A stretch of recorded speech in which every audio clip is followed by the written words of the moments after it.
Assalamualaikum warahmatullahi wabarakatuh. Perkenalkan, nama saya Novika Dwi Fortuna dari Fakultas Ekonomi dan Bisnis, jurusan Akuntansi Universitas Trisakti. Video ini merupakan tugas dari mata kuliah Strategi dan Pengendalian Kinerja dari Bapak Sofyan Ali. Di video kali ini, saya akan menjelaskan secara singkat tentang cost management dan strategi. Terdapat 5 tujuan pembelajaran. Yang pertama yaitu menjelaskan penggunaan informasi manajemen biaya di masing-masing 4 fungsi manajemen.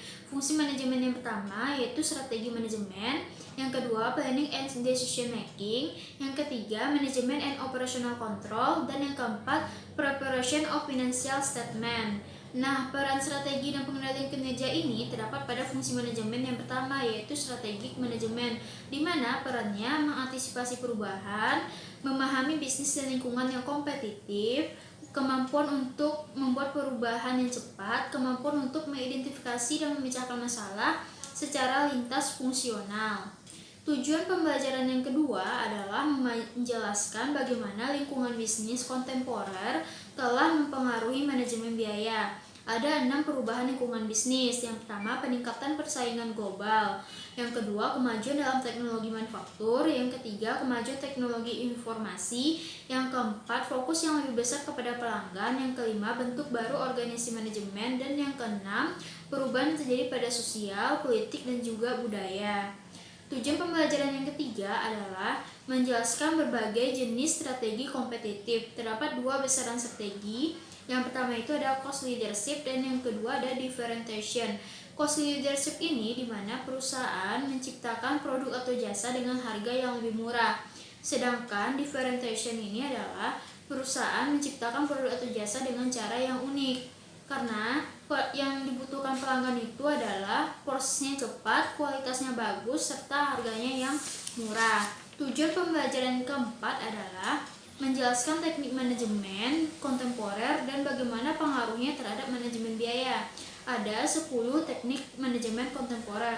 Yang pertama, SWOT analysis. Yang kedua, the value chain analysis. Yang ketiga, balance scorecard. Yang keempat, activity based costing dan activity based management. Yang kelima, total quality management. Yang keenam, lean accounting dan lean manufacturing. Yang ketujuh, relevant cost. Yang kedelapan, life cycle costing. Yang kesembilan, target costing. Dan yang terakhir, theory of constraint. Tujuan pembelajaran kelima adalah menggambarkan lingkungan profesional akuntan manajemen dan aturan etika profesi. Ada 4 etika profesi akuntan manajemen. Yang pertama itu kompetensi, yaitu mempertahankan kompetensi dan keahlian profesional, melaksanakan tugasnya secara profesional yang sesuai dengan hukum, peraturan, dan standar teknis yang berlaku, menyediakan informasi dan rekomendasi yang akurat, jelas, ringkas, dan tepat waktu dalam membantu pengambilan keputusan. Yang kedua, confidentiality, yaitu menjaga kerahasiaan informasi kecuali ketika suatu pengungkapan diizinkan atau diperlukan secara legal, dan menahan diri dari penggunaan informasi rahasia untuk mengambil keuntungan secara tidak etis atau ilegal. Yang ketiga ada integrity, di mana setiap anggota bertanggung jawab untuk menghindari terjadinya konflik kepentingan. Untuk menghindari konflik kepentingan ini dapat dilakukan komunikasi secara teratur kepada rekan bisnis dan memberi nasihat kepada semua pihak yang berkepentingan terhadap publik.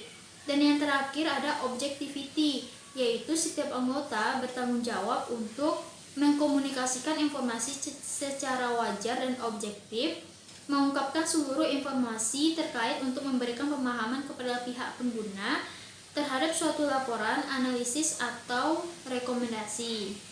Oke, sekian penjelasan singkat dari saya tentang cost management dan strategi.